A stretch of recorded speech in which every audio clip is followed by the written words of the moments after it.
Hey guys, welcome. Yeah, so a while back I showed you how to do the integral of the square root of tangent, and that was a really fun video, so check that out.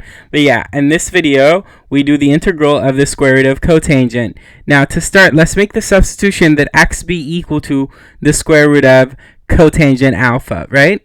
Then squaring both sides of this equation, we see that x squared is going to become simply cot alpha.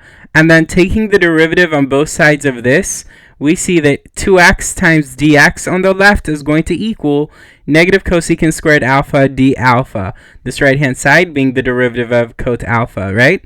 Okay, cool. Now, next we recall from trigonometry that 1 plus cotangent squared alpha is equal to cosecant squared alpha. And then, observing that cot alpha is equal to x squared, we see that cot squared alpha is x to the fourth, meaning instead of this left-hand side, we can write 1 plus x to the fourth. All right, so let's show that. Cool. And then also observe that in this equation here, we need to solve for d alpha because we need to replace this d alpha in the original integral. But yeah, solving for d alpha in this equation means dividing both sides by negative cosecant squared alpha. So if we do that, we get this. And yes, we get this here when we divide both sides of this by negative cosecant squared alpha, because the negative sign we can put right here in front of this 2x, right? And then otherwise, cosecant squared alpha, we already said, is 1 plus x to the fourth, and so that's what you see downstairs here, yeah? Okay, cool. Now, remember, the square root of cot alpha is x, and so we have a replacement handy for this, and we now have a replacement for d alpha. So if we couple both, the original integral can be seen like this.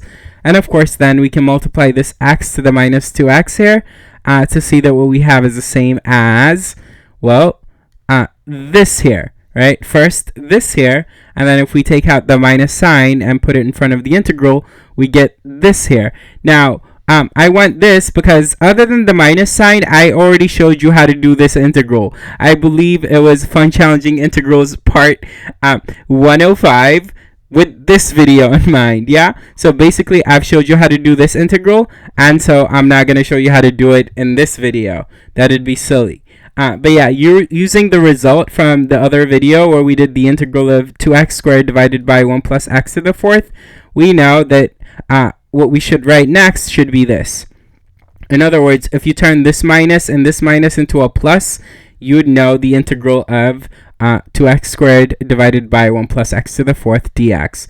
And of course, originally we made the substitution that x be equal to root cotangent alpha, and so we want our answer to contain root cotangent alpha, which means replace all of these blue x's with root cotangent alpha. If you do, you'd have this, and we would have been cotaning together. Yeah, okay, cool. I hope you enjoyed this. Keep watching. Take care.